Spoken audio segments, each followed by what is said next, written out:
le monde qui attendait. On se met sur mute dans le moment? Si tu veux, c'est ça, au moment du panel.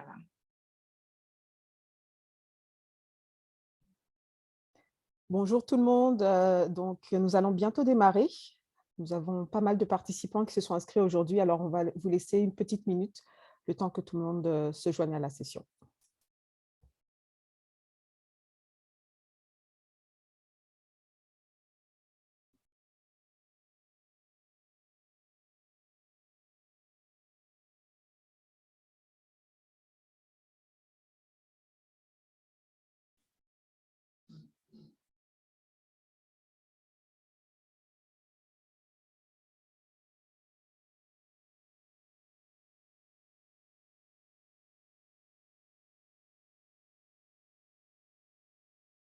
La prochaine fois, je pense qu'on prévoira une petite musique d'attente. Alors, je vais commencer juste pour m'assurer quand même qu'on puisse couvrir le tout aujourd'hui et puis nous laisserons les participants se joindre au fur et à mesure. Donc, bonjour tout le monde, je m'appelle donc Sabine Soumaré, je suis la directrice générale du portail de connaissances pour les femmes en entrepreneuriat au Diversity Institute de l'Université du Toronto Metropolitan University. Je suis très, très heureuse d'être ici parmi vous aujourd'hui parce qu'aujourd'hui, c'est un moment clé. On va pouvoir dévoilé, il a été dévoilé déjà en anglais, notre rapport L'état des lieux sur l'entrepreneuriat féminin, mais on va pouvoir le faire en français avec toute la communauté francophone, Québec, hors Québec, comme on dit en anglais, from coast to coast. Donc, très contente de vous accueillir d'Alberta, de Nouveau-Brunswick, de l'Ontario, bien évidemment, du Québec. Et merci de vous être joints en grand nombre. Avant de commencer, je tiens tout d'abord à reconnaître que notre travail s'effectue sur le territoire traditionnel des Mississauga des Crédits, des Anishinaabe, des Chippewa, des Haudenosaunee, des Wendat, qui accueillent aujourd'hui de nombreux et divers peuples des Premières Nations, des Métis et des Inuits. Nos centres régionaux à travers le pays et nos partenaires se réunissent également sur le territoire traditionnel de nombreuses nations autochtones qui ont pris soin de ces terres depuis des temps immémoriaux. Donc aujourd'hui, nous sommes ici pour vous présenter, comme je le disais, notre nouveau rapport, la 3e édition de notre rapport sur les nouveaux travaux de recherche sur l'entrepreneuriat féminin au Canada. Le portail de connaissances pour les femmes en entrepreneuriat mène des recherches pour identifier justement et comprendre les obstacles auxquels les femmes entrepreneurs sont confrontées et les lacunes au sein de l'écosystème entrepreneurial. Nous étudions également ce qui fonctionne et ce qui doit être amélioré afin de mettre en avant à la fois les bonnes pratiques, mais aussi de créer un impact auprès de l'écosystème. Et ma collègue Dr Tania Saba, justement, prendra la parole. Elle vous parlera un petit peu du PCFE, mais elle vous dressera surtout, pas un bilan, mais elle vous donnera les faits saillants de notre rapport. Donc, comme je le disais, la 3e édition de notre rapport. Donc, que je présente tout de suite, Dr Tania Saba, professeure titulaire de la chaire BMO en diversité et gouvernance de l'Université de Montréal. Elle est également directrice du pôle Québec et la francophonie canadienne du PCFE et est avec nous depuis le début de cette aventure. Donc, on la remercie pour toute son expertise, tout le travail qui est fait au sein de l'écosystème et je lui laisse la parole. Dernier point avant d'ailleurs de laisser la parole à Tania. Je voulais juste dire que pendant sa présentation, si vous avez des questions, n'hésitez surtout pas à les laisser dans la section questions-réponses. Et donc, mon équipe se chargera de répondre à certaines questions et d'autres pourront être redirigées vers les panélistes ou Tania au besoin. Tania, je te laisse la parole. Très bien, merci beaucoup Sabine, merci pour cette gentille introduction.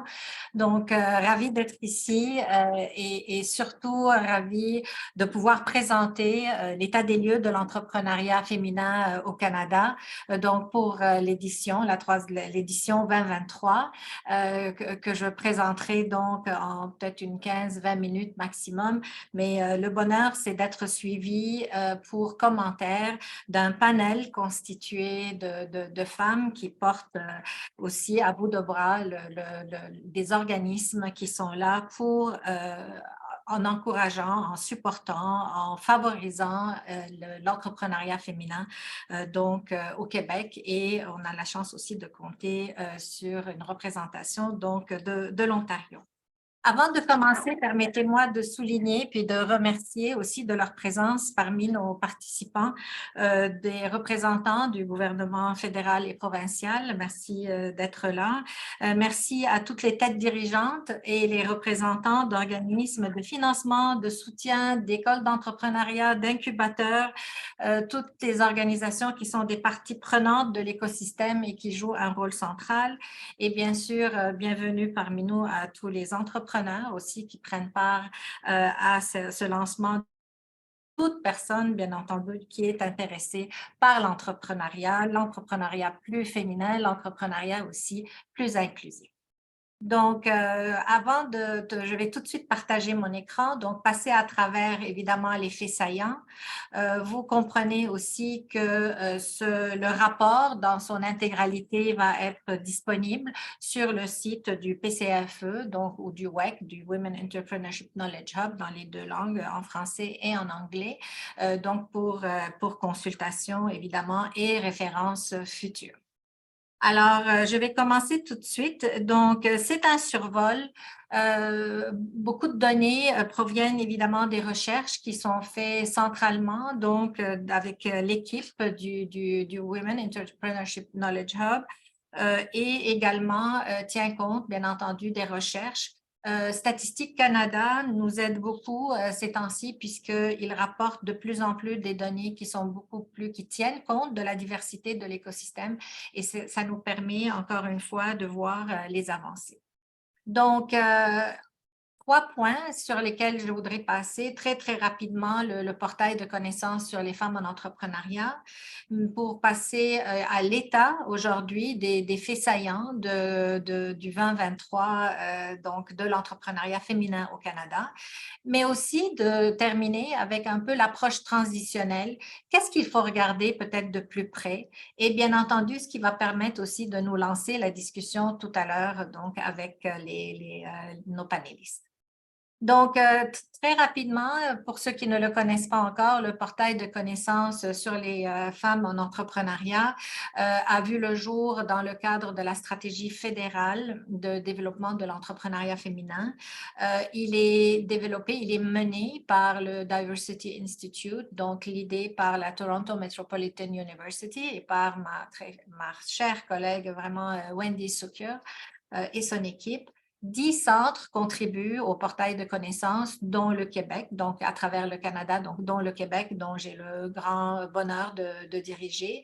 Et c'est une approche qui est fondée sur des données probantes, donc ce sont surtout des universitaires qui sont à la tête de ces centres, puisque la base sont les données probantes, de les partager pour alimenter les programmes, les politiques gouvernementales, aider l'écosystème, faire en sorte de rapprocher, de créer le réseau du réseau, créer et alimenter les communautés de pratique et donc renforcer les capacités de formation. Donc, nous sommes, comme vous le voyez, au service des organismes qui, évidemment, sont en lien direct avec les entrepreneurs, puisque nous avons cet objectif commun d'avoir plus de femmes entrepreneurs, mais de femmes de tout profil. Les points forts pour 2023, je vous dirais qu'un rappel, que si on s'intéresse à l'entrepreneuriat féminin, c'est parce qu'on est dans une logique de croissance. 90% des emplois du secteur privé sont créés à partir de petites et moyennes entreprises. Donc, plus de femmes en entrepreneuriat, c'est plus de richesse. Aussi, aujourd'hui, quand on parle des femmes, il faut regarder les profils parce que nous sommes dans un contexte sociodémographique qui est en grande évolution. Les personnes autochtones, beaucoup de groupes encore de femmes sont en sous-représentation en entrepreneuriat. Oui, la problématique des femmes est très importante, puis il faut continuer à la regarder, mais il faut aussi regarder des dynamiques qui sont plus particulières auprès de certains groupes. Qui sont aussi et qui représentent un très fort potentiel de développement de l'entrepreneuriat. On réalise de plus en plus l'importance des définitions. Puis vous allez voir que quand on parle, par exemple, des propriétaires de PME et on regarde aussi le travail autonome, souvent le travail autonome est précurseur aussi de l'entrepreneuriat et de se lancer en entreprise. Donc, il faut regarder pourquoi, parce que les pourcentages de travail autonome sont beaucoup plus élevés que des femmes qui deviennent propriétaires d'entreprises. Puis il faut se poser la question pourquoi, puis comment les amener justement à devenir propriétaires d'entreprises. Il faut repenser l'impact des investissements dans les PME. À travers quoi? À travers l'examen de leur impact. On parle de finances durables aujourd'hui. Les femmes contribuent grandement à du développement durable. Il faut diversifier la mesure de ces impacts. Aussi, de plus en plus que l'on voit justement dans cette diversité d'organisations, la question de la carboneutralité, des objectifs de développement durable, les objectifs de gouvernance sont en train d'être, et on le voit à travers des études, développés de manière beaucoup plus importante aussi lorsque les équipes de direction ou les propriétés d'entreprise sont diversifiées. Et regarder, voir, examiner, que ce soit les incubateurs, que ce soit les politiques gouvernementales, que ce soit les initiatives, d'appliquer toujours une perspective de diversité de genre et de diversité. Donc, je vais aller un peu plus dans le détail plus tard. Et l'approvisionnement. La grande question aujourd'hui, c'est de dire, c'est très bien, les prêts, c'est très bien les investissements, c'est crucial, mais aussi avoir des clients, c'est tout aussi important. Puis je pense qu'on va avoir le temps aussi avec Ruth Vachon tantôt d'en parler de façon plus détaillée. L'approche du portail des connaissances pour les femmes en entrepreneuriat est une approche d'écosystème. Donc, à partir du moment où des chercheurs qui ont des profils très diversifiés aussi travaillent sur l'entrepreneuriat, travaillent sur la diversité, ont mis des efforts en commun, c'est pour regarder tous les niveaux, autant le niveau social, institutionnel, ce qu'il faut faire, qu'est-ce qu'il faut faire au niveau des organisations qui interviennent dans l'écosystème, mais aussi qu'est-ce qu'on peut faire au niveau individuel dans les décisions autour du démarrage et aussi aux talents que l'on peut retrouver, puis comment les développer pour que les personnes aient des capacités renforcées pour pouvoir se lancer en entrepreneuriat.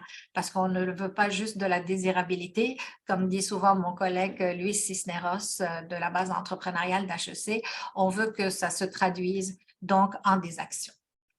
Si on regarde un peu les recherches en 2023, les points les plus saillants qui ressortent de là, c'est un pourcentage quand même qui est encourageant. Je vous dirais, on est parti peut-être avant 2018, lorsque la stratégie fédérale d'entrepreneuriat féminin a été réfléchie. On partait presque d'un seuil qui était proche du 12%. Aujourd'hui, on a atteint en 2022 un seuil de 18%. Est-ce que c'est suffisant? On va regarder l'avancée, puis on va ensuite se prononcer sur qu'est-ce qu'on peut faire pour encore améliorer ce pourcentage. Les femmes, donc 16%, donc même, et il faut penser aussi que la COVID a eu un effet quand même assez dévastateur sur certaines entreprises menées par les femmes, et là on voit quand même une reprise, et c'est une reprise qui est intéressante.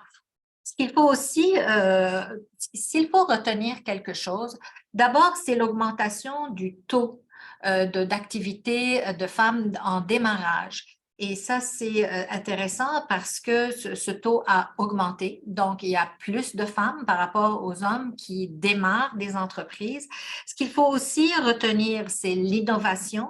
Il y a plus grande différence à faire entre les hommes et les femmes et leur capacité d'innovation dans des organisations qu'elles-mêmes, et notamment sur la question, par exemple, de la commercialisation après la COVID-19. C'est super important de le mentionner. Et le fait que plus les entreprises sont détenues par des femmes, majoritairement par des femmes, ou en collaboration avec des femmes, plus on voit l'accent qui est mis justement sur l'inclusion. Et comme vous voyez sur cette inclusivité, et c'est ce qui donne un effet, donc un effet moteur dans notre système. Il faut jeter un coup d'œil du côté du travail autonome. Puis ce qu'il faut se demander sur le travail autonome, c'est qu'aujourd'hui, presque 10,5% des femmes canadiennes, donc autour de 1,1 million femmes canadiennes, sont des travailleuses autonomes. Et encore une fois, depuis 2015, on sent quand même un déclin d'à peu près 3%, un déclin qui est plus grand que chez les hommes. Deux choses à se poser la question. Peut-être que le marché du travail est plus attractif. Ça, il est vrai, on a connu des taux de chômage qui sont très bons, très bons, mais peut-être aussi qu'il y a un peu un déclin et le travail autonome alimente l'entrepreneuriat. Puis ce serait intéressant de comprendre, encore une fois, les obstacles. où est la distribution sectorielle? Et c'est là où c'est très intéressant, c'est de voir que les femmes sont toujours nombreuses dans le commerce du détail, dans l'industrie du savoir et dans le tourisme, des secteurs, bien entendu, qui sont destinés à être en croissance. Intéressant aussi de noter la percée des femmes dans les services professionnels et techniques, donc où on trouve évidemment la partie plus scientifique des sciences, technologies, informatique, mathématiques, ingénierie. Et à noter aussi l'augmentation des femmes dans le secteur de la fabrication et de le secteur manufacturier. On reste quand même à des taux qui sont peu élevés, mais quand même, notons la percée, puis allons voir comment est-ce que cette percée, on peut bien entendu l'amener plus loin. Il faut cependant constater qu'il y a aussi des baisses. Il y a des baisses dans l'agriculture, alors que c'est un domaine qui est occupé beaucoup par des personnes qui sont quand même plus âgées. Et aussi, il faut continuer de voir des secteurs dans lesquels, par exemple, des femmes, notamment racisées, ont plus de misère ou ont plus de difficultés à percer. Je note ici, à titre d'exemple, le domaine des arts et des spectacles. Ce qui est important aussi de noter, c'est tout n'est pas nécessairement rose, mais il faut les regarder, comme on dit, à la fois la moitié du verre qui est vide et la moitié du verre qui est plutôt rempli. Quand on regarde, par exemple, que le taux de survie des entreprises qui sont menées par des femmes ont plus de difficultés dans des taux de survie après quelques années, donc si vous voyez un peu les courbes. Par contre, celles qui sont détenues à part égale, par exemple, ont des taux de survie qui sont bien entendu bien ici, qui sont révélés d'être plus prometteurs que d'autres. Donc, que ce soit la percée des femmes seules n'est pas seulement la solution. Bien entendu, regardons du côté aussi du fait de pouvoir avoir des partenariats dans les entreprises, donc avec des représentations qui sont plus importantes du côté des femmes. Et si on regarde dans les entreprises, quand elles sont majoritairement détenues par des femmes versus toutes les entreprises, comme vous pouvez le voir, généralement, elles ont encore de la difficulté à pouvoir aussi se maintenir. Donc, il faut continuer. L'effort ne s'arrête pas juste au moment où l'entreprise se met en marche. Il faut continuer les efforts aussi, puis il faut regarder du côté de la croissance. Les perspectives intersectionnelles sont des perspectives aussi qu'il faut regarder de très près. Le PCAFE, depuis le début, montre à chaque fois toute la représentation sociodémographique, la représentation au sein de la population active. Mais quand on parle d'entrepreneuriat, ben écoutez, c'est les mêmes personnes à qui on s'adresse et qu'on voudrait encourager dans l'entrepreneuriat. Aujourd'hui, quand on regarde, par exemple, on signale une baisse de la proportion des femmes autochtones, par exemple, et de profils diversifiés dans le système, dans l'écosystème entrepreneurial. Par contre, on note une hausse des femmes entrepreneurs qui sont handicapées ou en situation de handicap si on regarde 2017 et 2020. On note donc des obstacles qui sont supplémentaires, mais on note aussi que la proportion d'être chef d'entreprise chez les Autochtones est très grande. Donc, encore une fois, un fait important à regarder, les femmes entrepreneurs noires continuent d'être confrontées à de la discrimination et des obstacles et qui sont différentes des femmes entrepreneurs en général. Les femmes entrepreneurs immigrantes, puis on le sait très bien qu'ils ont un potentiel énorme et une désirabilité qui s'explique soit parfois par la plus grande difficulté d'accès sur le marché, mais aussi par une fibre entrepreneuriale qui vient des différentes cultures. Puis il ne faut surtout pas les délaisser et aller les soutenir pour en avoir un plus grand nombre de dirigeantes d'entreprises.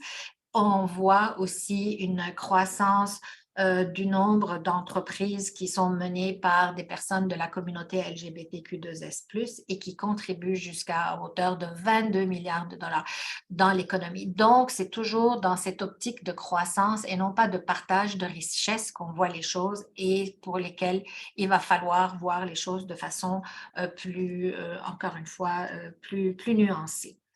Les petites et moyennes entreprises aussi du côté des personnes qui sont en situation de handicap on a aussi un manque de données là-dessus, puis on commence de plus en plus à se pencher sur ces aspects-là. De point de vue recherche, qu'est-ce qui reste à faire? Qu'est-ce qui est en train d'être fait? Écoutez, beaucoup de choses. Le PCFE, oui, il est vrai, lance un peu l'état des lieux de l'entrepreneuriat, mais bien entendu, il y a des données qui sont quand même extraordinaires aussi, qui sont colligées, notamment du Global Entrepreneurship Monitor, le GEM, mais aussi l'indice entrepreneurial québécois, qui, je l'espère, dans les prochaines semaines sera dévoilé, puis aussi nous amène une richesse extraordinaire sur l'état de l'évolution aussi de l'entrepreneuriat au Québec. On assiste aujourd'hui beaucoup à des effets multiplicateurs chez des PME, donc des programmes qui sont en train d'être mis en place. Très important de regarder la question éthique aussi sur le développement des pratiques dans le capital risque, de plus en plus aussi de regarder tout ça avec une perspective de diversité. On a tendance, encore une fois, à voir ce qui a marché par le passé, puis de continuer. Il faut laisser de la place à cette diversité qui peut montrer puis qui peut avoir besoin d'un système qui peut être différent ou en tout cas mieux adapté. Les incubateurs technologiques, il faut les regarder de plus en plus. Les incubateurs, on le sait aujourd'hui, attirent moins les femmes ou bien attirent des femmes quand elles ont déjà leur projet, quand elles ont déjà leur financement, alors que les hommes vont avoir une tendance à aller vers les incubateurs de manière beaucoup plus naturelle. Il faut créer cette voie. Ce matin, il y a eu une magnifique annonce sur la création d'un incubateur en plein centre-ville de Montréal. Cette idée d'aller chercher, encore une fois, de la diversité et surtout des femmes qui ne viennent pas naturellement vers les incubateurs. Il faut étudier la question puis les attirer. L'impact des entreprises menées par les femmes, encore une fois, on est dans le International Sustainability Standard Board, toute la question de la finance durable, des emplois durables, du développement durable, des enjeux climatiques sont au cœur de toutes les entreprises. Puis on le voit, les études le montrent plus en plus des impacts directs, donc il faudrait se pencher là-dessus. On est aussi beaucoup dans des concours et ce qu'on réalise à travers les concours, puis c'est Wendy Sokier qui le disait, on aime beaucoup lancer ces concours de pitch dans lesquels on donne des bourses à des femmes noires, à des femmes autochtones, à des femmes qui viennent de divers profils.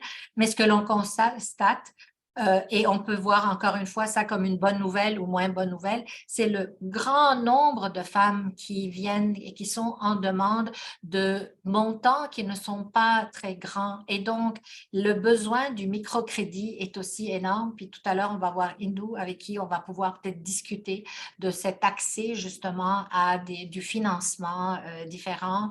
Avec Madeleine, la même chose à travers le groupe 3737, puis justement l'accès aux incubateurs, puisque le groupe 3737 en est un.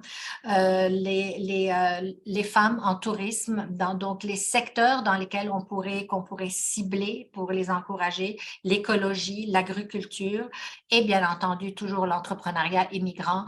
Il faut cibler tous ces foyers dans lesquels il y a du développement, il y a du potentiel et qui vous viendraient vraiment contribuer à l'économie d'une façon quand même assez bien substantielle. Au niveau institutionnel, alors là, on est dans les phases transitionnelles, puis je vais un peu terminer avec où est-ce qu'on devrait s'en aller, qu'est-ce qu'on peut regarder au PCFE aussi, qu'est-ce qu'on est en train d'examiner de manière peut-être un peu plus raffinée.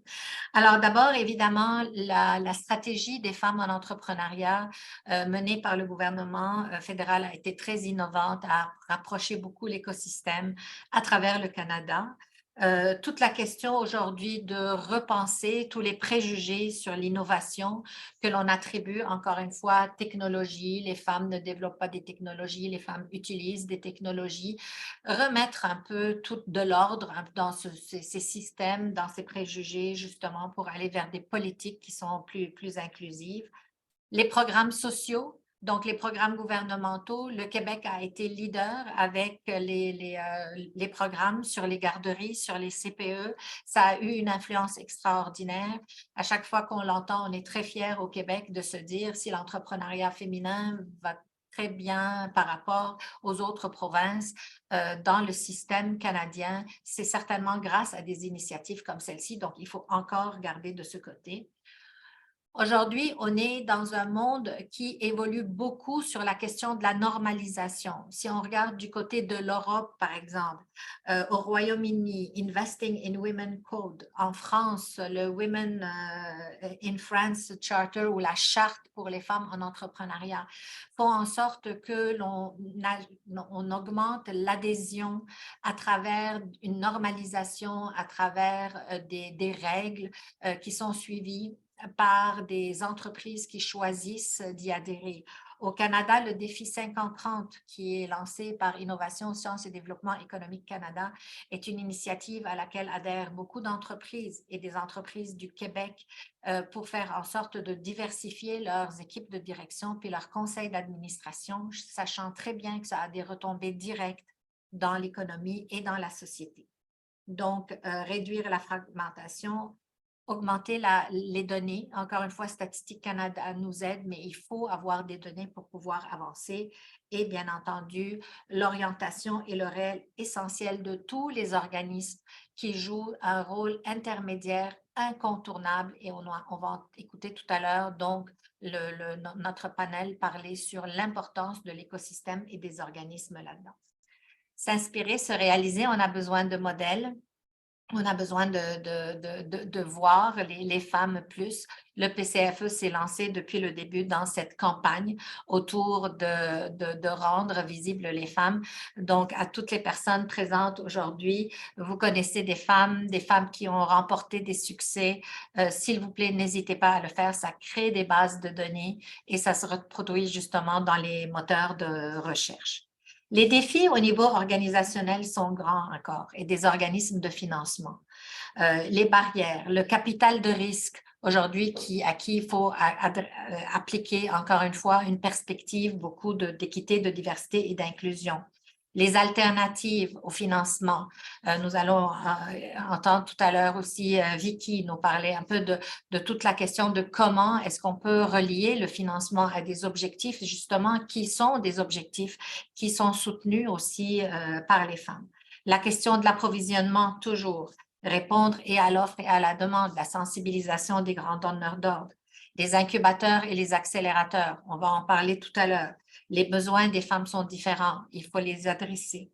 Les établissements d'enseignement, de plus en plus, on le sait, si on veut favoriser l'entrepreneuriat, il faut commencer tôt. Il faut commencer à l'école, il faut commencer dans les cégeps et surtout, il faut les programmes donc montrent que l'entrepreneuriat s'adresse à tout le monde et donc cette inclusion commence quand même assez tôt. Au niveau organisationnel, plus les organisations sont diversifiées, les questions de reprenariat, l'achat d'entreprises sont aussi au cœur du développement de l'entrepreneuriat. Puis s'il est important aujourd'hui, c'est de faire un peu cette plongée en profondeur dans les organisations pour leur rappeler que des questions de diversité, ce n'est pas des choses auxquelles on passe à côté, c'est des choses qui sont intégrées dans la façon de réfléchir de tous les jours, que ce soit dans les financements, que ce soit dans les leaderships et la gouvernance, que ce soit dans les pratiques, que ce soit dans le climat. Donc, il faut les réfléchir parce que ça a un effet multiplicateur et ça a un effet justement de favoriser l'entrepreneuriat. Et finalement, beaucoup de facteurs qui sont favorables au niveau individuel. Lorsque l'état des lieux a été présenté à Ottawa, je trouvais très intéressante cette formule qui a été récupérée par Wendy qui dit la réussite, normalement, on la définit comme étant le talent plus l'opportunité, plus les ressources. Mais est-ce que ça veut dire que le talent, c'est la réussite sans les opportunités et sans les ressources? Donc, vous voyez un peu l'enjeu de se dire, là où le potentiel existe, il faut l'accompagner de ressources, il faut l'accompagner aussi d'opportunités pour que ça puisse aboutir. Et donc, il faut amener les systèmes vers cette diversité de profils pour que l'on puisse profiter pleinement de tout le potentiel. Avec cela, je termine. Je rappelle que le PCFE a une plateforme juste dans laquelle on peut partager certaines données ou aller chercher peut-être une certaine information sur des sujets en particulier. Donc, je vous invite à le consulter si cela peut vous intéresser. Donc, avec ça, je termine la partie qui est sur la présentation je vois qu'il y a plusieurs questions qui sont rentrées, donc je vais pouvoir les regarder pendant le temps que j'accueille nos très chers panélistes, que je vous les présente rapidement et ainsi on va pouvoir passer maintenant aux commentaires, n'est-ce pas, qui sont donnés un peu sur ce premier état des lieux de l'entrepreneuriat donc qui vous a été présenté. Donc, très rapidement, je vous présente des personnes qui n'ont pas besoin d'être vraiment présentées. Je suis sûre que vous les connaissez bien. Ruth Vachon, présidente directrice générale du Réseau des femmes d'affaires du Québec, une femme influente qui est là depuis 30 ans maintenant en train de porter l'entrepreneuriat des femmes et les femmes dans les positions de leadership, et qui sont bien entendu en affaires. Sa passion est contagieuse. C'est une référence en matière de diversification des fournisseurs et d'entrepreneuriat féminin, notamment dans la francophonie, puis qui étale encore une fois aujourd'hui ses ailes partout avec le REFAC et le REFAC Plus, une plateforme quand même extraordinaire dotée d'une intelligence artificielle qui fait le maillage entre des donneurs d'ordre et des femmes entrepreneurs qui a été mise en place en collaboration avec la Caisse de dépôt et de placement. Donc, bonjour Ruth, merci d'être là. Merci, mes plaisirs. Vicky, très bien. Vicky Marchand, Vicky est directrice opération et innovation chez Evol Financement. Là, on ne fait plus référence à Femmes et Sœurs, c'est terminé. Maintenant, on parle d'Evol. Vicky Marchand s'est distinguée depuis son arrivée en 2016 à un grand sens du leadership. C'est elle qui tient évidemment à bout de bras aussi toute la question du développement des partenariats dans l'écosystème. Elle a occupé plusieurs postes aussi et fonctions de leadership dans le système entrepreneurial auprès de chambres de commerce, auprès de différentes instances. Et aujourd'hui, dans Evol Financement, elle travaille auprès de plus de 70 ressources spécialisées réparties dans 17 régions du Québec.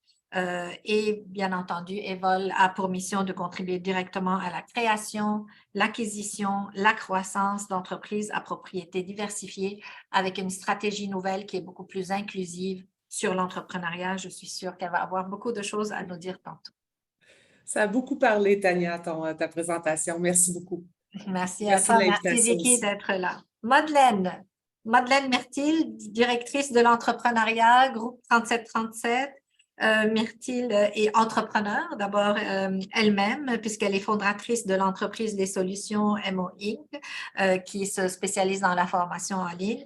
Mais c'est surtout à titre de directrice de l'entrepreneuriat, donc au sein du groupe 3737, qu'on la connaît bien. Et aujourd'hui, c'est une organisation qui est dédiée à l'avancement des femmes, à l'avancement d'un entrepreneuriat plus inclusif.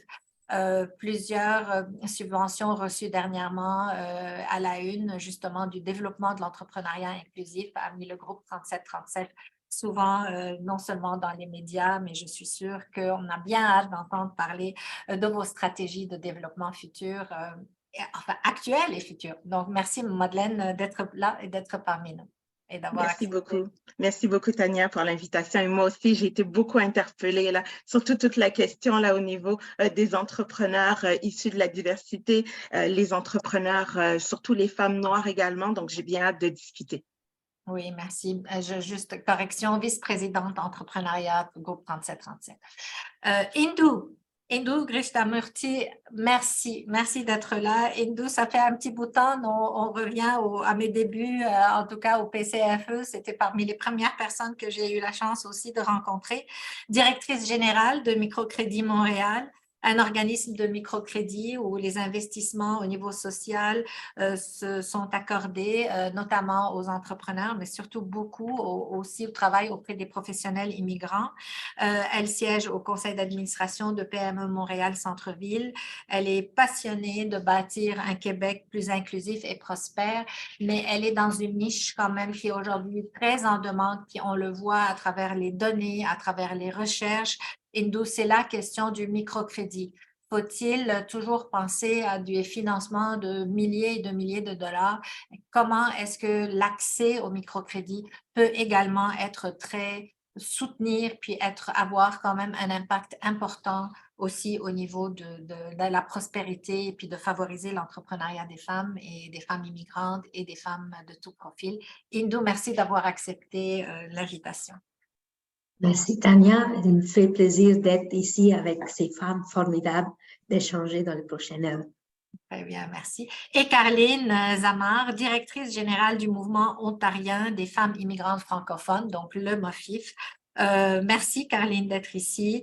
Elle est là, elle a été gestionnaire de plusieurs programmes qui sont en appui donc à des femmes, notamment Oasis Centre des femmes. Elle a été aussi présidente de l'ACFO de Toronto. La représentation qui nous vient avec Caroline aujourd'hui, c'est de parler justement de ces minorités francophones qui sont à l'extérieur du Québec et qui également sont très sollicitées, très visées par le développement entrepreneurial chez les femmes. Elle a reçu de nombreux prix de leadership, du sommet des prix de la diversité 2022 d'Afropolitan Canada. C'est une femme qui est passionnée, qui fait beaucoup et qui est là au service de la communauté francophone ontarienne et qui certainement contribue de manière extraordinaire au développement des femmes, donc qui se retrouvent dans des sociétés où le français ou les francophones sont plus minoritaires. Bienvenue parmi nous, Caroline, et merci encore une fois d'avoir accepté l'invitation. Merci de l'invitation. J'ai bien hâte de la discussion que nous allons avoir. Très bien, merci Caroline. Alors écoutez, je vais commencer tout de suite. À travers des données que nous avons présentées, on constate un vent d'optimisme. Est-ce que je peux aller jusqu'à dire cela? Est-ce qu'il y a vraiment un vent d'optimisme qui souffle sur l'entrepreneuriat féminin? Est-ce que vous le partagez? Et comment vous le partagez à travers vos organismes? Donc, je vais commencer par Vicky, avec qui je sais que Evol est aussi très impliquée dans des études pour montrer l'impact des femmes en entrepreneuriat. Comment est-ce que, Vicky, tu reçois ces données aujourd'hui? Et comment est-ce que ça fait réfléchir, évidemment, Evol, sur un peu ce qui se passe? Bien, ça fait réfléchir beaucoup parce que moi, le 18% me parle et je m'aperçois qu'à travers ce 18%-là, on a beaucoup à faire encore. C'est quand même, tu sais, on a tendance à penser, c'est réglé pour les femmes. On n'a plus besoin de s'y accrocher tant et de focusser tant. Mais avec ces statistiques-là, est-ce que tu apportes aujourd'hui, Tania? Merci encore et félicitations pour la présentation. C'était vraiment très bien présenté et très pertinent. Mais ce 18%-là me titille beaucoup. Et oui, en fait, pourquoi ça peut être optimiste? C'est optimiste parce qu'on croit encore qu'on a du travail à faire en tant qu'organisation. Et on reconnaît notre place en tant qu'organisation.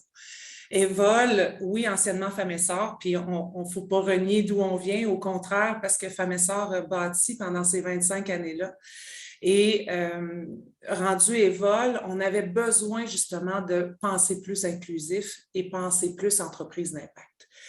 Et je dois dire un grand chapeau à notre visionnaire par rapport à ça, Séverine Nabel, parce que c'est grâce à elle qu'on en est là aujourd'hui. Et à travers cette vision-là et à travers ce que tu nous présentes aujourd'hui, Tania, comme résultat, c'est aligné totalement. Parce que le côté parité homme-femme et le côté inclusif de tout groupe sous-représenté en entrepreneuriat est ultra important. Et c'est certain que Evol est encore totalement en lien avec ça. Très bien, merci Vicky, absolument. Je voudrais peut-être tout à l'heure te redonner un peu la parole. Ouais, Si tu as des actions, par exemple, sur lesquelles vous voyez qui ont pu peut-être ou qui se sont modifiées ou qui se sont renforcées, sur lesquelles, par exemple, vous avez pu miser puis qui ont pu faire bouger un peu cette aiguille. En tout cas, Est-ce que tu veux que je t'en parle maintenant ou tu oui, veux me revenir? vas-y, oui, vas-y. OK, parfait. Mais c'est sûr qu'à travers ces années-là, si je prends Femmes Essor et maintenant Évol, Évol comprend quand même 90% de la clientèle féminine encore. Là. C'est qu'on est, on est encore dans cette volonté-là d'amener la parité et ça ne changera jamais. Par contre, par année, on peut accompagner les femmes entrepreneurs jusqu'à 12 000 heures par année en accompagnement. On accompagne environ 1500 entrepreneurs par année. Et on le fait à travers le financement, l'accompagnement, et on fait aussi à travers l'accompagnement individuel, l'accompagnement de groupe selon les projets que nous avons, et aussi à travers différents projets numériques d'accompagnement qu'on a mis en place. Et beaucoup à travers des partenariats qu'on a fait. Il y a une plateforme justement avec REFAC qu'on a fait. Il y a une plateforme qu'on développe en ce moment aussi qui est développée en phase de développement encore avec entre autres Indou et Microcrédit Montréal et d'autres partenaires de l'écosystème qui est Projet A. Donc, on essaie le plus possible et on est énormément à l'écoute et toujours en amélioration continue pour répondre aux besoins. Et c'est pour ça, Tania, qu'on a fait affaire avec vous aussi, les chercheurs de HEC Montréal et Université de Montréal, pour nous aider à mieux comprendre les femmes entrepreneurs et savoir comment on peut mieux les accompagner. Mais c'est sûr que tout ce qu'on fait au niveau individuel à travers toutes les régions du Québec, qu'on est présent dans toutes les régions avec des directions régionales et cette proximité-là aide énormément à bien comprendre et bien les soutenir parce que je pense que c'est ce qui fait une très grande différence dans le financement qu'Évol fait. On a notre enveloppe de financement d'impact de 60 millions. On a un fonds aussi microcrédit qu'on partage avec Micro-Entreprendre que Micro-Entreprendre font jusqu'à 20 000 et nous, on fait 20 000 à 50 000. Ce côté collaborateur-là et complémentarité avec les partenaires de l'écosystème est très important pour bien servir la clientèle aussi pour Évol et on est capable de bien servir grâce à ces partenariats-là aussi. Absolument, non, absolument. Puis d'ailleurs, sur les données, on le voit, l'impact des femmes en entrepreneuriat, puis comment, selon l'accompagnement, cet impact peut être plus important sur justement des dimensions qui sont, outre, l'argent est important, là. Il n'y a personne qui dit la création d'emplois, oui, c'est important, ça va rester important, mais il y a autre chose aussi qui vient s'ajouter, notamment l'implication communautaire, le renforcement des capacités, toute la question de la durabilité, puis honnêtement, on le voit, puis avec des données aussi de chez vous ou dans l'écosystème. Oui. Mais qu'on ne peut pas présenter maintenant, Tania, qu'on ne peut pas présenter les données encore parce qu'on n'a pas sorti l'étude. Ça viendra, mais l'impact qu'on voit quand on a l'accompagnement est très, très précieux. Absolument. Madeleine, c'est à vous que je m'adresse maintenant. Comme vous le voyez, donc vous êtes quand même un incubateur, donc vous êtes un organisme et on le voit. Le rôle est extraordinaire, mais pas nécessairement d'accès facile pour justement des personnes qui n'y pensent pas de manière naturelle. Alors vous, est-ce qu'un vent d'optimisme souffle chez vous? Sur quel type d'initiative? Qu'est-ce que vous voyez être vraiment porteur aujourd'hui puis qui fait bouger les choses? Définitivement, merci beaucoup Tania pour cette question puis pour ce panel également. Donc oui, on a un vent d'optimisme au niveau du groupe 3737. On voit le verre à moitié plein plutôt qu'à moitié vide. Le groupe 3737, on existe depuis 2012.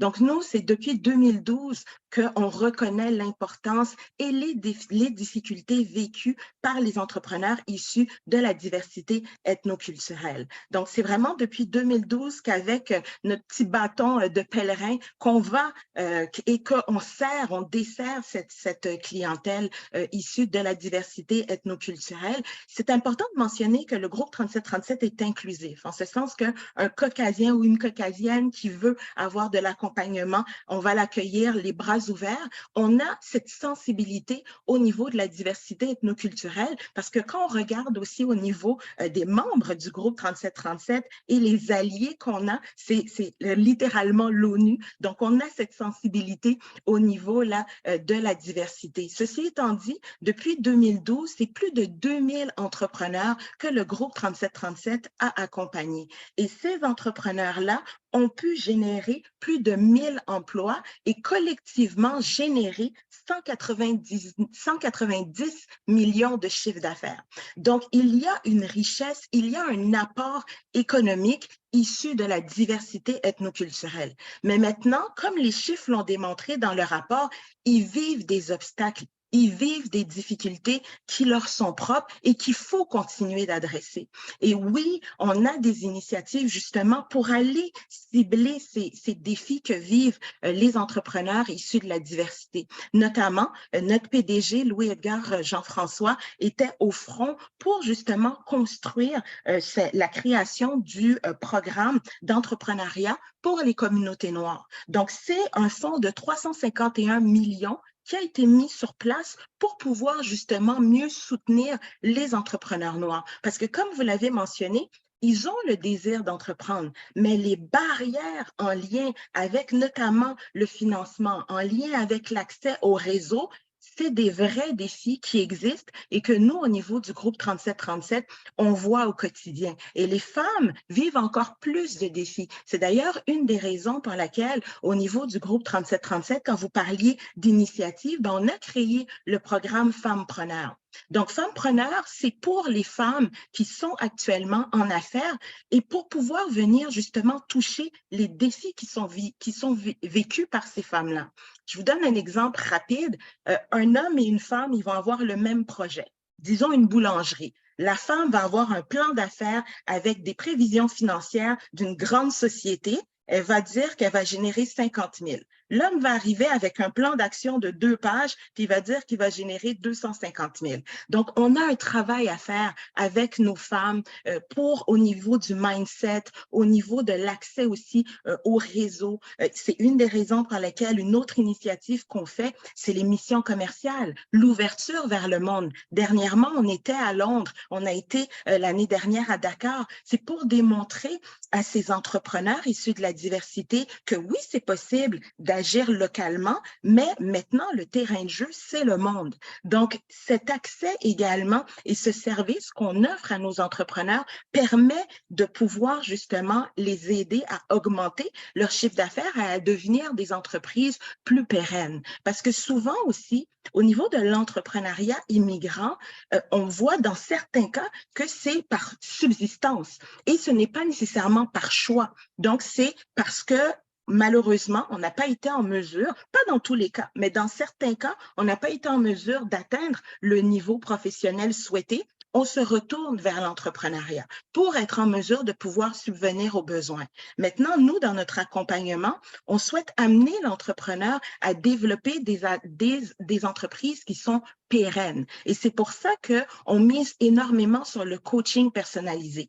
On prend littéralement l'entrepreneur par la main pour l'aider à cheminer dans cette aventure entrepreneuriale. Parce que c'est un parcours du combattant. On est tous là dans l'écosystème entrepreneurial, mais malheureusement, souvent, les entrepreneurs issus de la diversité ne savent pas les ressources qui leur sont offertes. Donc, quand ils arrivent au niveau du groupe 3737, on est en mesure de les connecter avec l'écosystème. Donc, on est également cette courroie de transmission pour pouvoir amener l'entrepreneur dans les bons circuits pour aller justement chercher du financement, chercher les ressources appropriées pour pouvoir aider son entreprise à croître. Donc, ça, c'est là, Tania, il faut m'arrêter parce que vous savez, moi, je suis passionnée. Donc, je ne veux pas prendre trop de temps non plus des autres. Non, mais c'est extraordinaire, Modène, parce que vous venez aussi renforcer un peu ce que Vicky vient de dire, puisqu'on va voir certainement avec nos panélistes. honnêtement, ce maillage aussi, cette interconnexion qui est en train de se faire avec les divers organismes du Québec et qui fait en sorte que les richesses sont là en termes de capacité, surtout de développement, mais l'effritement et l'éparpillement n'aident pas. Et donc, ce que vous êtes en train de dire, c'est comment ce rassemblement est en train de se faire. Donc, c'est de miser chacun sur ses forces. Vous êtes certainement une entrée auprès des communautés noires dans le Black Business Entrepreneurship et dans les systèmes. Et bien entendu, avec justement l'appui, le soutien, la complicité, mais même le partenariat avec des autres organismes, bien entendu. C'est ça ce qui va être gagnant. Et donc, je m'adresse, merci beaucoup, Madeleine. Oui. Tania, vous me permettez, je vais juste faire une petite précision. C'est la diversité ethnoculturelle, donc pas uniquement les communautés noires, mais la diversité ethnoculturelle. Merci de le noter, puis bien entendu, puis c'est très important de le faire. D'ailleurs, toutes ces catégories, on va se souhaiter un jour qu'elles disparaissent toutes, là, puis qu'on n'en parle plus. Qu'on parle de l'humain. Voilà, j'ai bien hâte. Indou, à vous. Alors, écoutez, c'est super. Donc, on a parlé un peu justement de ces diverses priorités, peut-être, ou cibles, en tout cas, que ce soit chez Evol, que ce soit chez le groupe 3737 avec Vicky, Madeleine. Microcrédit Montréal. Encore une fois, une niche quand même extraordinaire qui est là depuis un petit bout de temps. Est-ce qu'un vent d'optimisme souffle chez vous aussi? Oui, absolument, Tania. Je vois le fait qu'on est ici aujourd'hui avec les partenaires, on collabore beaucoup. Je pense qu'absolument, il y a un vent d'optimisme dans nos voiles. Juste pour rappel, pour les auditoires, les auditrices, Microcrédit Montréal a été fondé il y a 33 ans pour des personnes qui sont exclues du réseau de financement. Et quoi de mieux de voir qu'il y a beaucoup d'organismes, beaucoup d'acteurs qui sont là pour justement aider des gens. Et donc, notre rôle a été depuis toujours d'aider des gens qui sont un peu délaissés ou les gens qui ne savent pas par où commencer. Et depuis, on est membre fondateur du réseau Micro-Entreprendre. Aujourd'hui, il y a 20 organismes de microcrédit à travers le Québec. Et on est fiers aussi de collaborer avec les acteurs que nous sommes autour de cette table virtuelle, notamment le groupe 3737, Evol, aussi le réseau de femmes d'affaires du Québec et MOFIF. Et pourquoi on est toujours là? C'est parce que, oui, il y a un offre, mais surtout quand on parle des femmes, il y a beaucoup d'hésitation. Avec l'exemple que Madeleine a donné tout à l'heure, les femmes ont besoin beaucoup plus de rassurance. Et donc, nous, depuis toujours, le Microcrédit Montréal, on privilégie une approche progressive. Et donc, il y a un financement jusqu'à 20 000 $, mais aussi un accompagnement personnalisé pour surtout que la personne gagne la confiance à travers sa démarche. Et on sait que ce n'est pas seulement le financement ni l'accompagnement qui est suffisant. C'est pour cette raison qu'on a aussi des opportunités de vente, des opportunités de participer dans les kiosques ou des marchés éphémères pour donner cette chance de pratiquer parce que, juste à titre de rappel, 80% de notre clientèle sont issus de la diversité. Ils ont une fibre entrepreneuriale, mais ils savent qu'ils doivent se structurer différemment ici. Donc, ils sont là pour apprendre comment faire entrepreneuriat ici au Québec et comment s'y prendre. Donc, ces premières opportunités de vente, etc., sont aussi importantes comme des réseautages parce qu'on sait que pour des personnes issues de la diversité, c'est important de bâtir un réseau, chose qu'on fait. Et dans les dernières années, on a aussi commencé un pré-démarrage. Donc, justement, c'est un prêt de test jusqu'à 5 000 $ pour des gens qui veulent tester une idée sans trop endetter, avec un accompagnement afin de voir si leur idée peut aller plus loin. Parce que pour nous, l'endettement est double tranchant. On va surtout s'assurer que la personne est confortable et qu'il prenne des décisions informées. Oui, merci, Indou. C'est vraiment très éclairant de mieux comprendre, encore une fois, d'ailleurs, une organisation qui est là, si je ne me trompe pas, c'est parmi les plus vieilles. En tout cas, on va demander à Ruth tout à l'heure, le réseau des femmes d'Afrique de mais certainement, vous faites partie des gens qui sont là depuis longtemps. Est-ce que la demande pour du microcrédit a augmenté?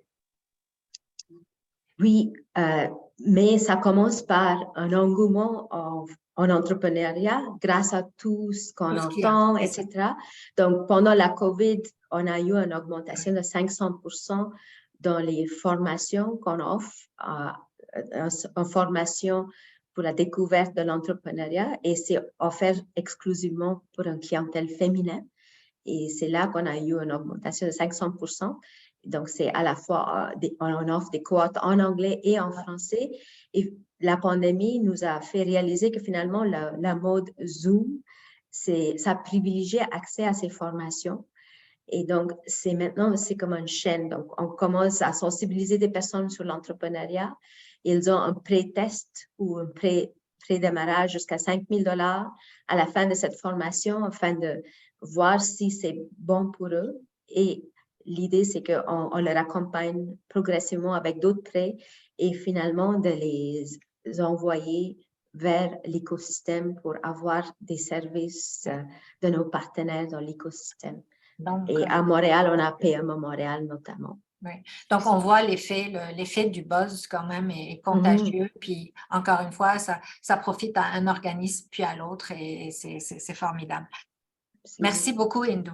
Caroline, alors vous venez du côté de l'Ontario. Nous sommes très heureux d'avoir une représentation quand même francophone de l'extérieur du Québec. Est-ce que chez vous, un vent d'optimisme souffle? Est-ce qu'en entendant vos collègues du Québec, vous êtes d'accord avec elles? Chez vous, comment les choses se passent? Absolument. Il y a un vent d'optimisme qui souffle. Le fait d'avoir eu justement un financement qui permettait de soutenir l'entrepreneuriat des communautés noires, ça fait une grande différence. Ça nous donne vraiment les moyens de soutenir les entrepreneurs, mais à la hauteur de leurs besoins. Je dis aussi, nous avons un programme Envol qui est le seul incubateur qui est exclusivement dédié à des entrepreneurs noirs en Ontario. Donc, on n'est pas peu fiers de ça. Dans les 12 premiers mois du projet, nous avons eu le plaisir d'accompagner plus de 800 entrepreneurs. Donc, nous aurons, aujourd'hui c'est le 31 mars, on aura bientôt le chiffre final pour cette année fiscale qui vient de se terminer. Donc, c'est merveilleux. J'en profite pour mettre l'emphase sur l'impact des programmes qui sont conçus par des femmes, pour des femmes, conçus par des femmes racisées et pour des femmes racisées. Donc, l'impact est considérable. Donc, pour nous, de voir le MOFIF, je sais qu'on parle d'historique, d'organisation qui existe depuis longtemps. Le MOFIF existe depuis 2003. Donc, nous sommes en train de fêter notre 20e année d'existence. Et c'est une organisation qui a été créée par des femmes immigrantes francophones. Donc, dès l'existence de cette organisation, les problèmes de la diversité, ce sont les problèmes de la diversité qui ont été même au cœur de la création de cette organisation-là. Donc, un vent d'espoir, certainement. Nous voyons, la demande est accrue. Nous sommes en train de voir comment créer différentes plateformes, différentes initiatives pour adresser des besoins spécifiques que nous avons observés pendant les 2 premières années du projet. Et on a hâte, l'année fiscale qui commence le 1er avril, on va lancer quelques nouvelles initiatives justement qui nous permettent d'adresser ce que nous avons recensé de façon particulière. Donc, nous sommes très optimistes et on a parlé de défis pour les entrepreneurs noirs. Oui, ça perdure. Le financement reste un des défis principaux. Et ce que nous faisons, nous travaillons justement avec les partenaires de l'écosystème qui donnent du financement pour voir comment nous pouvons collectivement répondre aux besoins de ces femmes. Parce que nous sommes, en bout de ligne, nous travaillons tous pour la même cause. Donc, voilà. Donc, je vais pas, comme Madeleine, je suis passionnée, j'essaie de me retenir. Absolument. Puis je vais vous laisser, on va refaire un autre tour de table parce que rappelez-vous, un deuxième tour de table où, si vous voulez vous préparer, j'aimerais connaître un peu vos priorités, surtout maintenant pour maintenir justement cet optimisme, puis voir encore où est-ce que ça accroche, est-ce qu'il y a encore des difficultés. Mais je voudrais donner la parole à Ruth, là, qui certainement doit être en train de bouillonner depuis le début pour me dire, ouais, mon tour, Tania, là. Parce que je sais qu'elle en a long à dire. Mais pourquoi, Ruth, je t'invite à prendre la parole peut-être après les autres panélistes, c'est que l'approvisionnement, c'est le nerf de la guerre. Il faut avoir été financé, il faut avoir été soutenu, il faut avoir fait partie d'incubateurs, il faut avoir eu du microcrédit, donc commencer. Mais là, c'est le temps d'avoir des clients. Et l'approvisionnement, c'est tout aussi important, quelque chose qu'on oublie parfois, qu'on met de côté, on y pense après, c'est comme si ça devait venir naturellement, ça ne vient pas nécessairement naturellement. Alors, est-ce qu'un vent d'optimisme souffle au REFAC avec toutes les initiatives qui ont été mises en place? Est-ce que vous voyez vraiment les choses bouger? À toi, Je ne peux pas demander à moi s'il y a un vent d'optimisme, là, mais je vais essayer d'être aussi optimiste que mes prédécesseurs. Je vous trouve très animés, c'est super le fun. D'abord, Tania, merci pour le portrait. Je trouve que le portrait, ça nous fait du bien à nous, les organisations, d'avoir cette information-là pour être capable de bien diriger nos actions. Ça nous aide beaucoup, beaucoup.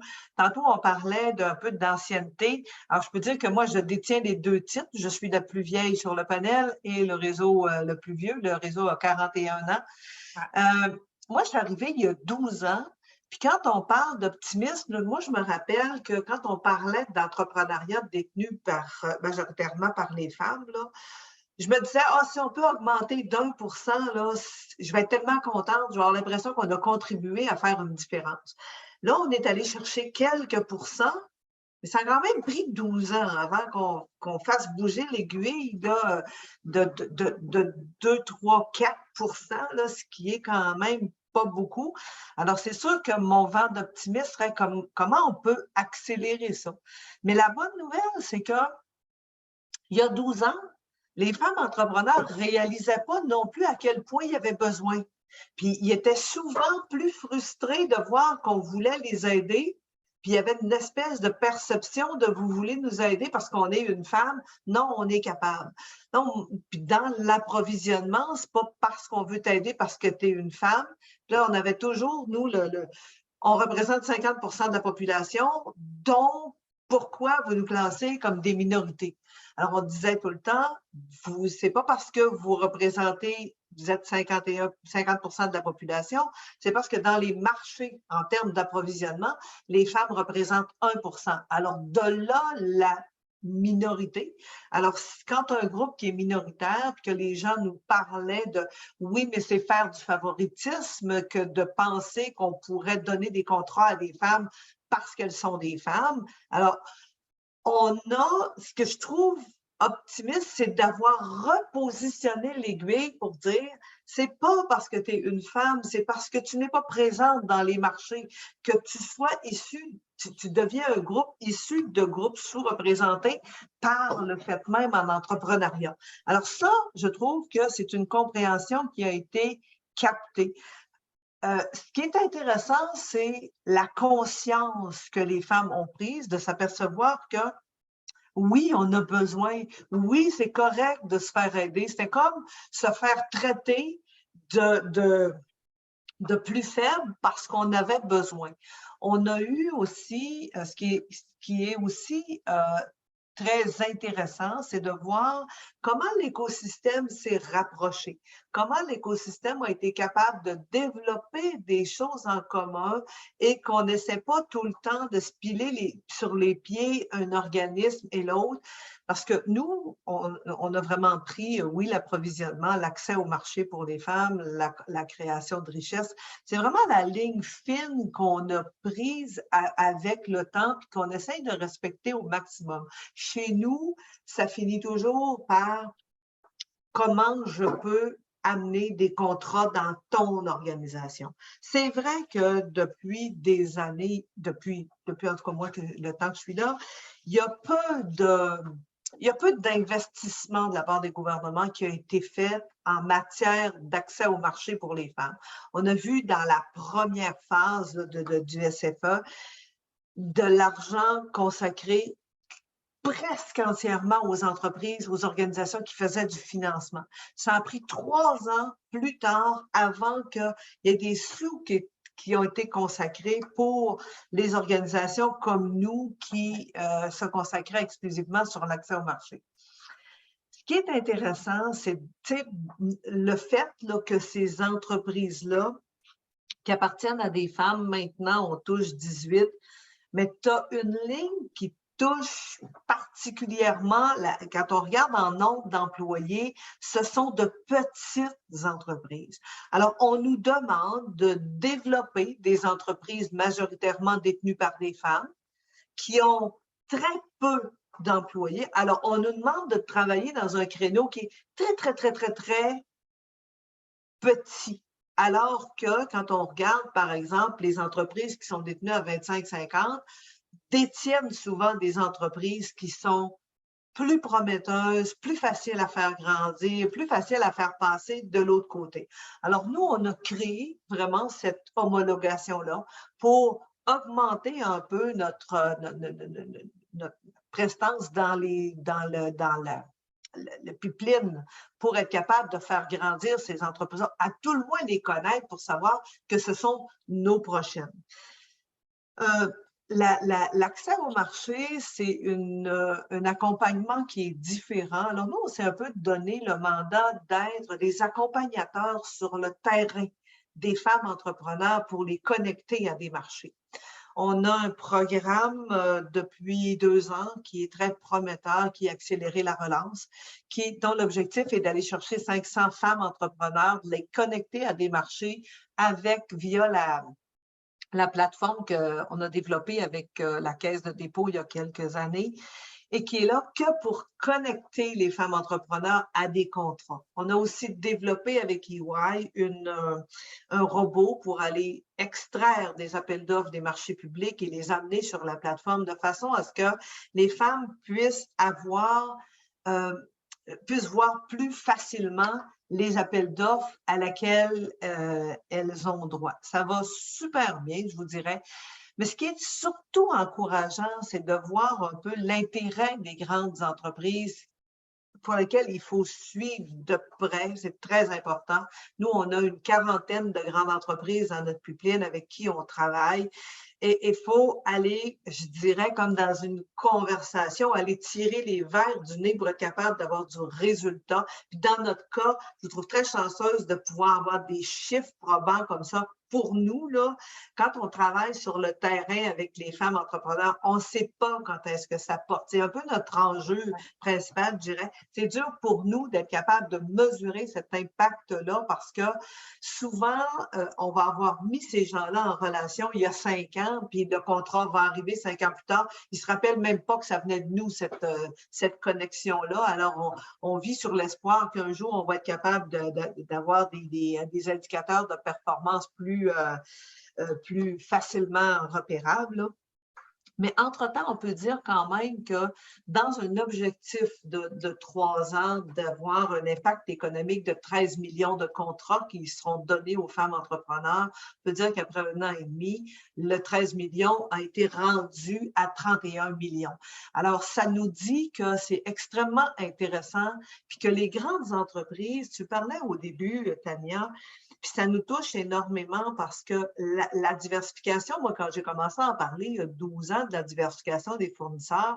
Honnêtement, si j'ai un petit visuel à vous donner, je ressemblais plutôt de la surprise dans la boîte de Cracker Jack. Les gens disaient, mais d'où c'est qu'elle sort avec cette histoire-là? Les gens ne savaient même pas que ça existait. Alors, on est parti de « on ne sait pas que ça existe » à « ah, peut-être qu'on pourrait en faire un projet ». Et nous, on disait tout le temps, mais tant que ça va être un projet, on n'ira à nulle part. Il faut que ça devienne une valeur intégrée dans l'organisation. Et je pense que c'est là qu'on est rendu. On arrive de Nashville avec les femmes et on voit vraiment cette transition-là où ce n'est plus un projet, mais bien une valeur intégrée dans les organisations. Alors, pour moi, c'est un peu comme Madeleine, arrêtez-moi parce que je pourrais m'emporter. Merci Madeleine d'avoir mis la bonne règle. En tout cas, moi, je vous avais dit quand même, la première question, il faut aller au cœur des choses. Donc, merci. Les deux questions, ce qui reste, on peut y aller peut-être un peu plus rapidement. Mais en effet, Ruth, tu mets encore une fois le doigt sur quelque chose de très important qui a été amené justement par les dames, les panélistes qui t'ont précédé. C'est il faut voir les choses de manière intégrée. Ce n'est pas comme la politique d'approvisionnement, il faut qu'elle soit vue à travers une lentille de diversité. Pas penser, OK, quels sont les contrats, ça c'est à côté, puis après maintenant c'est OK, c'est business as usual. Et vraiment, c'est à force d'en parler, puis de faire justement ce que tu fais, le bilan de ce que ça peut avoir comme impact. Puis on est dans une mouvance de plus grande responsabilité sociale, de plus d'indicateurs au niveau d'une meilleure société, d'une société plus durable et qui est directement liée à une économie plus durable. Donc, vraiment, là, c'est de la musique à nos oreilles, puis je vois des commentaires, la musique à des oreilles de plusieurs des personnes qui participent aujourd'hui à ce webinaire. Alors, la deuxième question rapide, cette fois-ci, vos priorités. Donc, on veut que cette aiguille bouge encore plus. Comment vous voyez les priorités? Et je vais commencer avec Madeleine. Oui, tout à fait. Qui c'est juste à présent qui nous a mis la règle d'or sur le...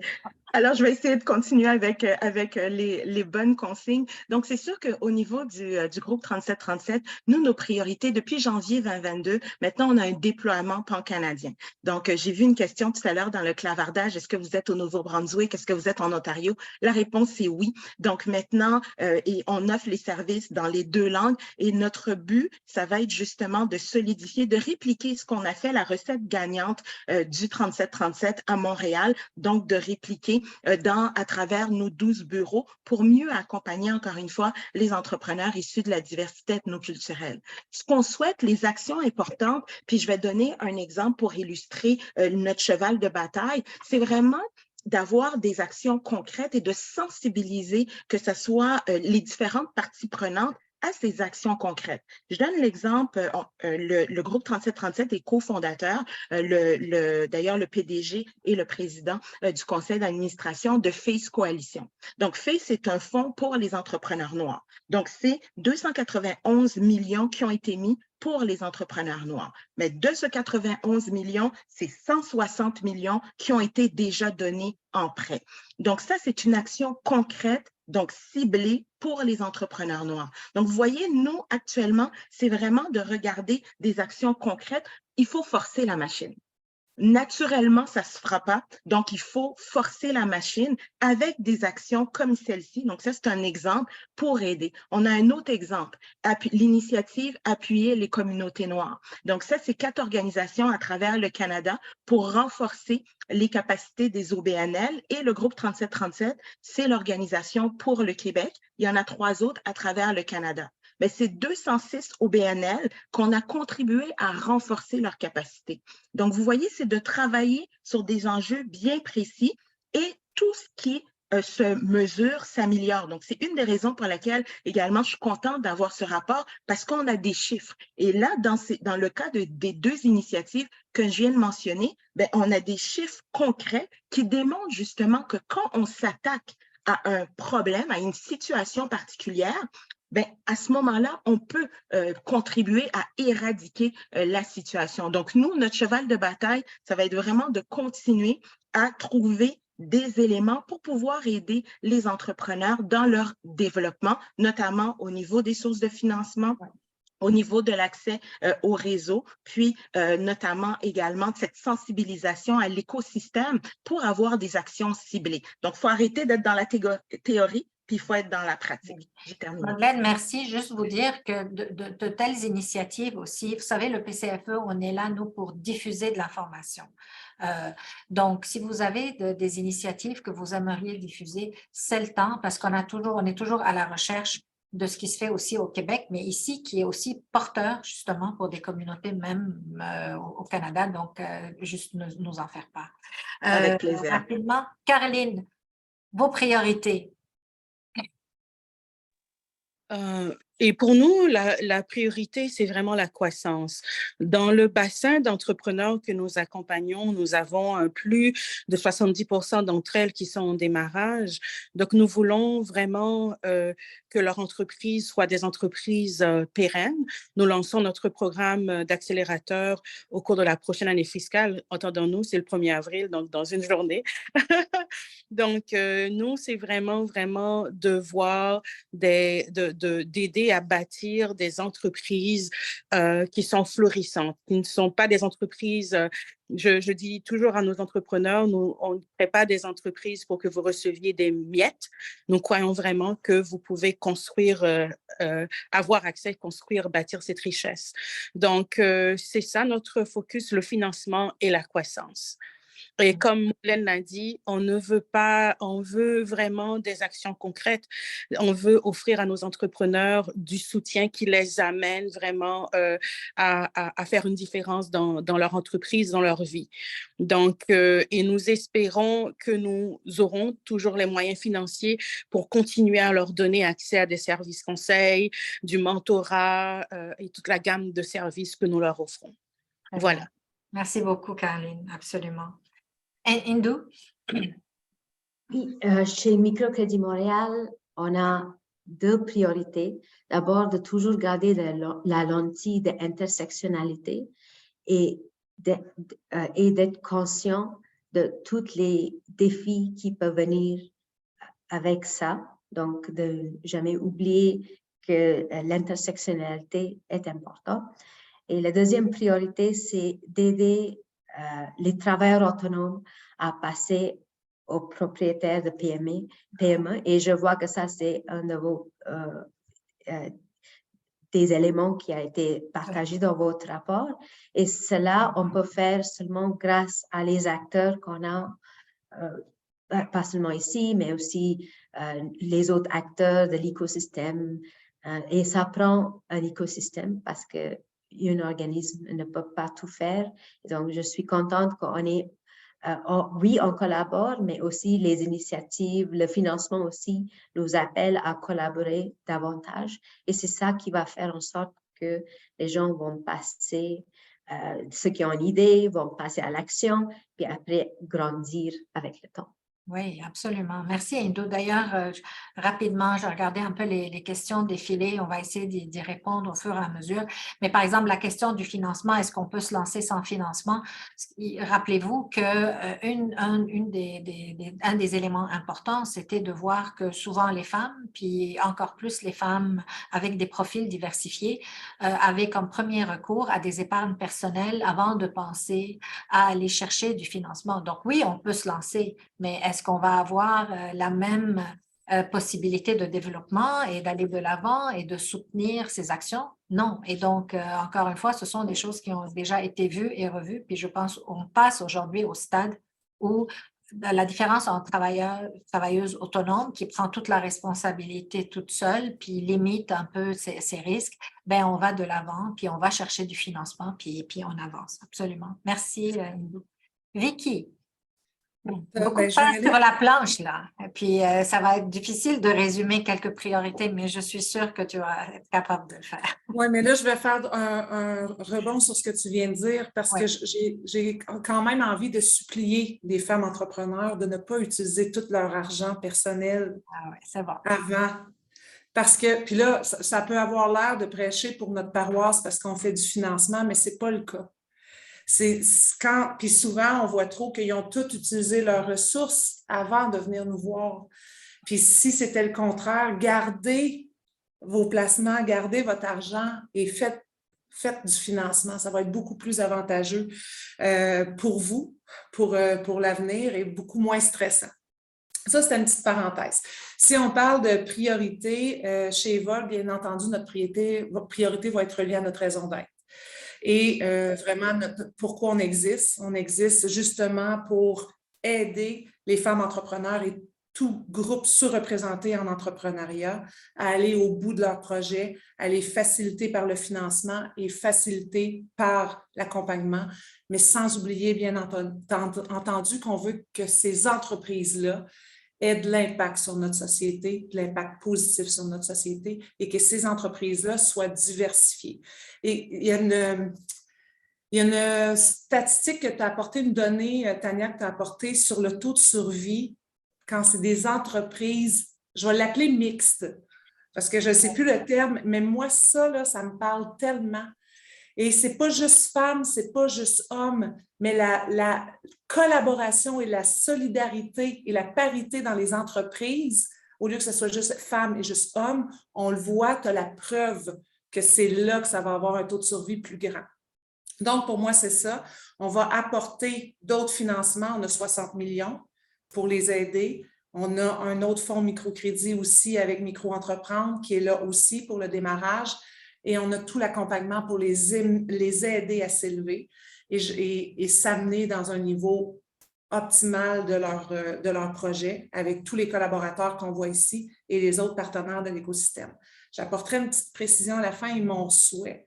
Ce serait justement qu'on reconnaisse la complémentarité de chacune des personnes et des organisations, surtout qu'on a ici et dans l'écosystème.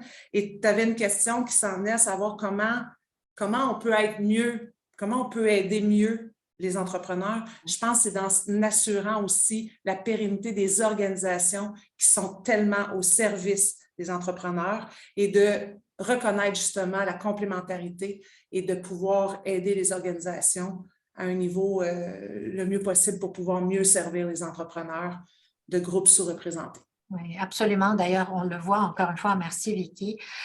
Vicky a combiné les deux. Puis je vais demander, je pense, la même chose à Ruth. Je me dis, Ruth, je te réserve toujours pour la fin, le mot un peu de fin, de clôture de chaque fois des questions. Ici, j'aimerais en même temps te poser la question, bien entendu, quelles sont les priorités pour le Réseau des femmes d'affaires du Québec? Comment tu vois les choses pour ces prochaines années? Puis si tu avais un souhait à formuler, un appel, un message, ce serait lequel? Mon Dieu, je trouve tellement que vous avez bien parlé, ça a tellement résumé, ça montre un peu qu'on s'en va un peu dans les mêmes directions parce que je trouve que sur tout ce que Vicky et Maudelaine ont dit, ça résume tellement un peu ce qu'on est. Nous, notre focus, le terrain, c'est là que ça se passe. Les femmes ont besoin d'aide, ils ont besoin d'aide sur le terrain. Et tout comme Maudelaine, nous autres, on est en train de répliquer toute notre formule dans l'entièreté du Canada. Alors, on a mobilisé 12 organisations avec qui on va travailler très étroitement pour être capable de développer, de continuer. On est 12 organisations qui ne sont pas toutes au même niveau, qui n'ont pas toutes la même orientation, mais ça va être très excitant de voir à quel point on va être capable de développer, toujours dans le même focus d'aller chercher des contrats pour les femmes entrepreneurs, parce qu'en fait, qu'une entreprise qui est en Saskatchewan donne un contrat à une femme, elle peut aussi bien être au Québec qu'elle peut être dans le reste du Canada. Alors, pour nous, ça va être vraiment de joindre l'utile à l'agréable. Ça va être nos 100 mêmes grandes organisations qui est l'objectif d'aller rejoindre pour être capable de contribuer plus à la croissance des entreprises qui appartiennent à des femmes. Des points où est-ce que nous aussi, on va travailler, c'est des marchés qui sont un peu différents, dénicher des façons différentes d'aller chercher des contrats parce que c'est facile pour des acheteurs de dire « Ah non, mais moi, ça m'appartient pas, c'est pas moi qui fais les achats. » Alors, d'être capable de bien cibler le pouvoir de chacun pour être capable de l'exploiter le mieux possible. Alors, pour nous, Je répète, et on ne sort pas de notre niche, hein, terrain, c'est vraiment là qu'on veut être le plus. Notre équipe, depuis le début de la pandémie, est passée de 8 à 28, jusqu'au 30 qu'on était hier. Alors, c'est vraiment une équipe doublée. On voit qu'il y a un besoin assez persistant des femmes. Alors, c'est là qu'on veut être. Et si j'avais un souhait, je dirais que si le vent pouvait souffler assez fort pour que les entrepreneurs se disent, comprennent le mot qu'on leur dit, vous n'êtes pas seul, il y a tout un écosystème qui est en arrière de vous pour être capable de vous aider. Un autre souhait qui est un peu un incontournable, là, apprendre à se faire confiance. Ça se peut qu'on fasse des erreurs, ça se peut qu'on ne soit pas la meilleure, mais ça se peut qu'avec de l'aide, on puisse un jour à la fois se faire de plus en plus confiance. Et un mot d'ordre, je dirais sortez, sortez, sortez. C'est beaucoup plus facile de trouver une gestionnaire des opérations que de trouver une bonne ambassadrice pour votre organisation. Alors, sortez de votre cabane. Il y a quelque chose qui se passe ailleurs et ça s'appelle aussi travailler. OK, absolument, super. Merci, Ruth.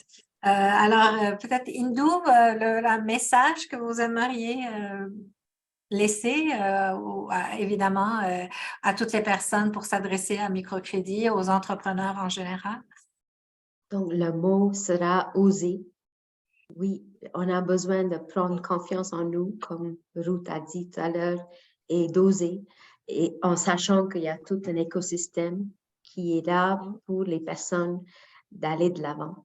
Donc, c'est mon mot de fin. Merci, Indou.